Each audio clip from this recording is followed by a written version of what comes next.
مشکل ہے. گھر میں جو کچھ بھی آتا تھا سب کی سب مولانا کے سامنے رکھ دیا جاتا تھا. جو کھانا پکتا تھا کھانے والے طالب علم کے سامنے رکھ دیا جاتا تھا اور یہ کہا جاتا تھا کہ پہلے آپ کھائیے, اس کے بعد جو باقی بچے گا ہم پورے گھر والے کھائیں گے, ہم اسے کھائیں گے.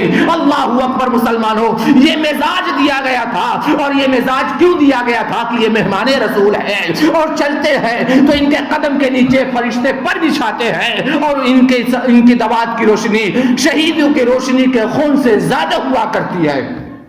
اس لیے مبارک پور کے لوگوں نے اس ضیافت کو قبول کیا اور ضیافت کی, اور جس اعزاز و اکرام سے اہل مبارک پور نے طالب علموں کو کھلایا, قسم خدا کی دور رسول کا زمانہ یاد آ جاتا ہے پڑھنے کے بعد.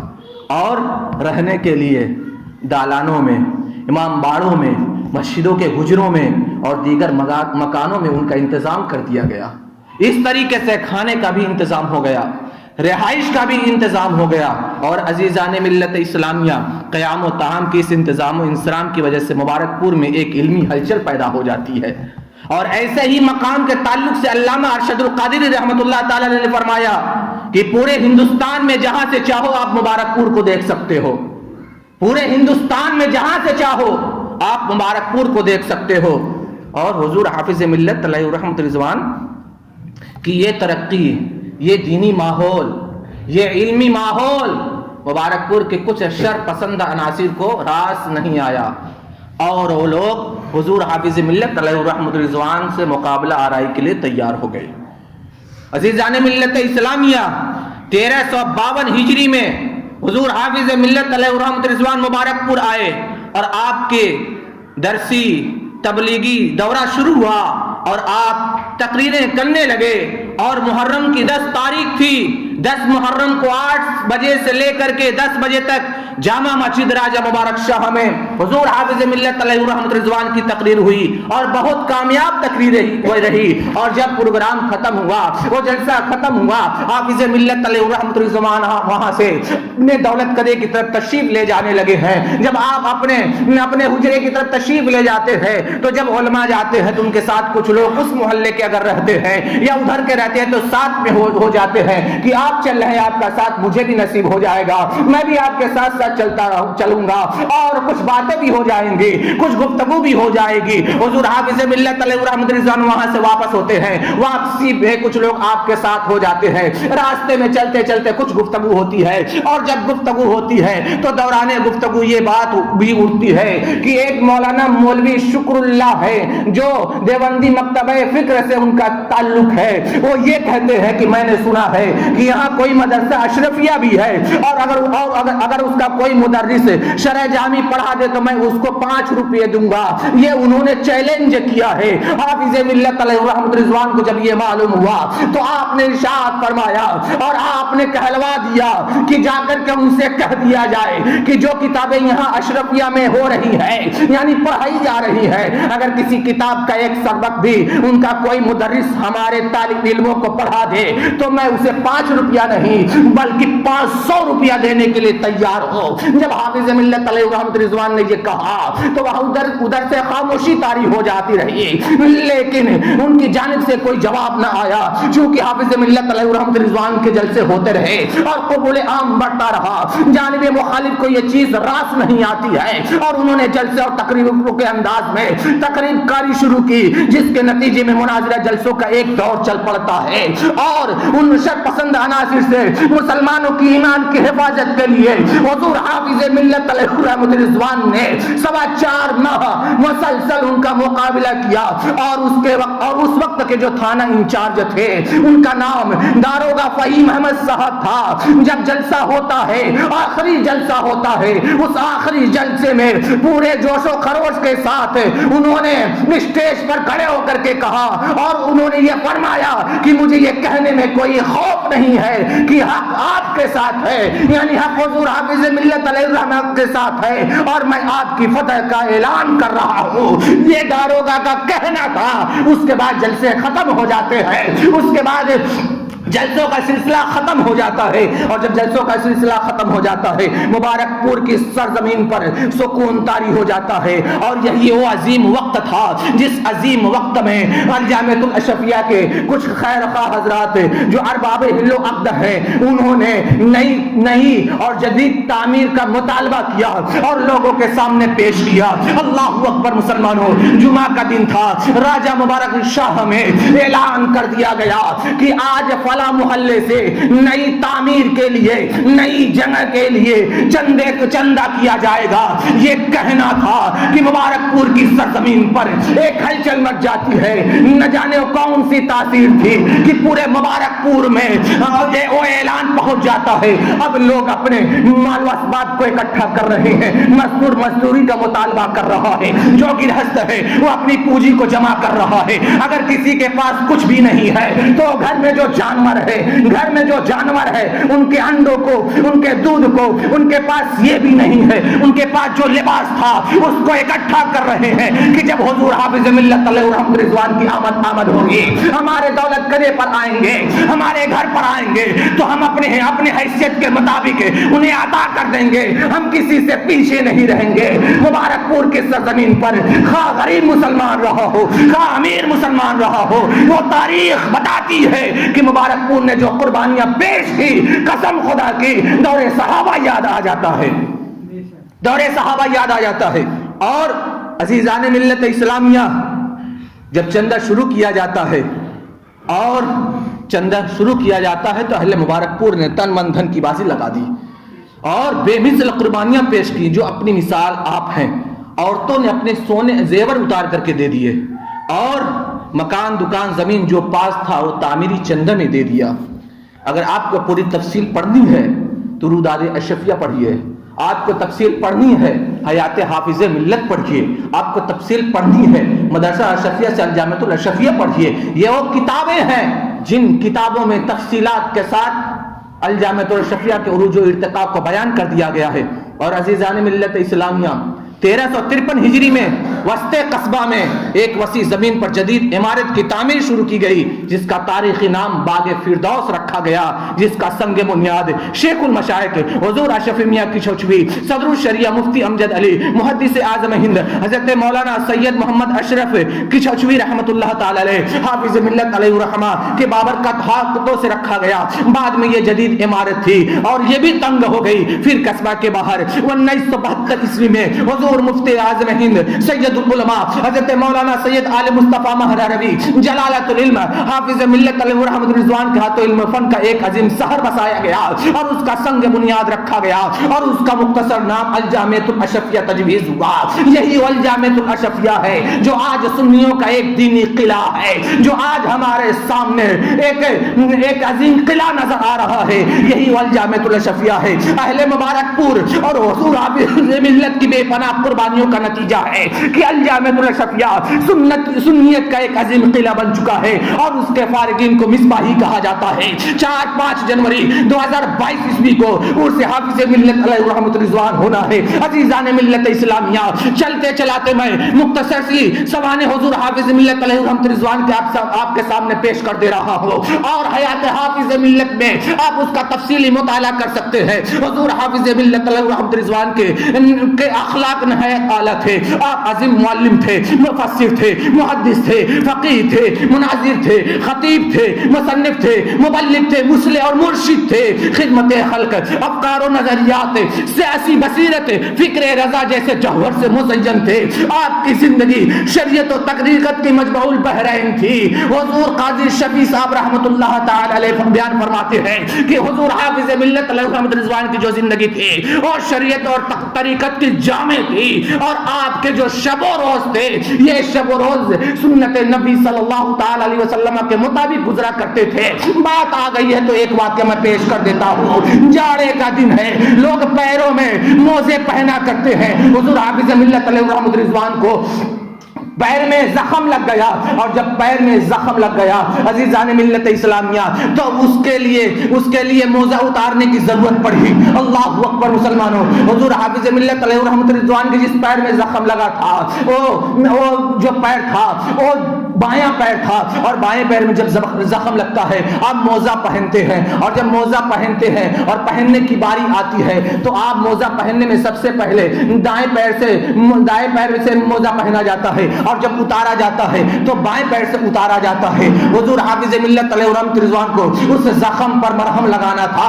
ایک صاحب مرہم لاتے ہیں اور مرہم لانے کے بعد دیتے ہیں۔ حافظ ملت علیہ الرحمۃ رضوان سے فرمایا گیا کہ حضور آپ موزے کو نہ اتارے، لیکن پھر بھی حضور حافظ ملت علیہ الرحمۃ رضوان نے ٹھنڈی کے باوجود بھی اس موزے کو اتارا، اور اتارنے کے بعد اس پر مرہم لگایا اور سنت کے مطابق آپ نے موزہ اتارا۔ عزیزان ملت اسلامیہ، اس طریقے سے اگر دیکھا جائے تو حضور حافظ ملت علیہ الرحمۃ رضوان کی زندگی جو تھی وہ شریعت اور طریقت کی جامع تھی، اور رسول اللہ صلی اللہ تعالی علیہ وسلم کی سنت کے مطابق تھی۔ حضور حافظ ملت علیہ الرحمۃ رضوان 1352 ہجری میں مبارک پور تشریف لائے، اور 1396 ہجری 1976 عیسوی میں آپ کا وصال ہوا۔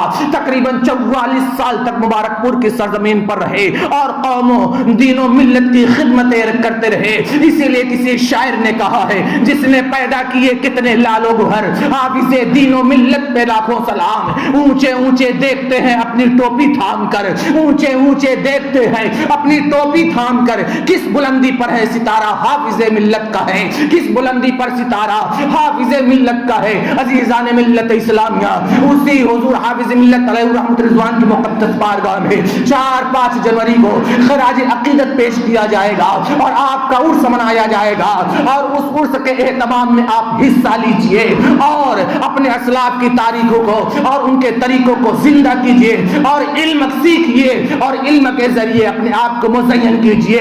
نمازوں کے جو احکام ہیں اور اس کے علاوہ تجارت اور کسب اور رزق کے جو احکام ہیں، جو مسائل ہیں، وہ کتابوں سے حاصل کیجئے، اپنے علماء سے پوچھئے۔ یہ انجامۃ الاشرفیہ آپ کے سامنے موجود ہے، ان کے مفتیان کرام سے آپ اپنے مسائل کو حل کیجئے اور اپنی زندگی کو شریعت کے مطابق، طریقت کے مطابق، رسول اللہ کی سنت کے مطابق گزاریے۔ اللہ رب العزت کی بارگاہ میں دعا ہے کہ ہمیں مسائل اور ان مسائل کو سیکھنے کی توفیق عطا فرمائے۔ آقا کریم صلی اللہ تعالی علیہ وسلم نے ارشاد فرمایا، اطلبوا العلم ولو کان بالسین، علم دین حاصل کرو اگرچہ تمہیں ملک چین جانا پڑے۔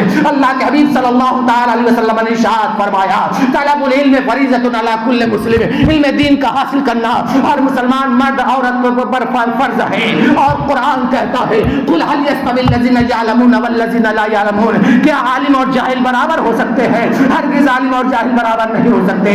اس لیے عزیزان ملت اسلامیہ، علم دین حاصل کیجئے اور اس کا فروغ کیجئے اور اپنے آپ کو شریعت کے مطابق ڈھالنے کی کوشش کیجئے۔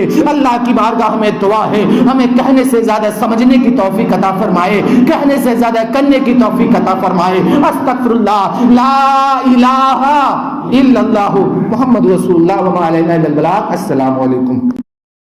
کہ جس نے پیدا کیے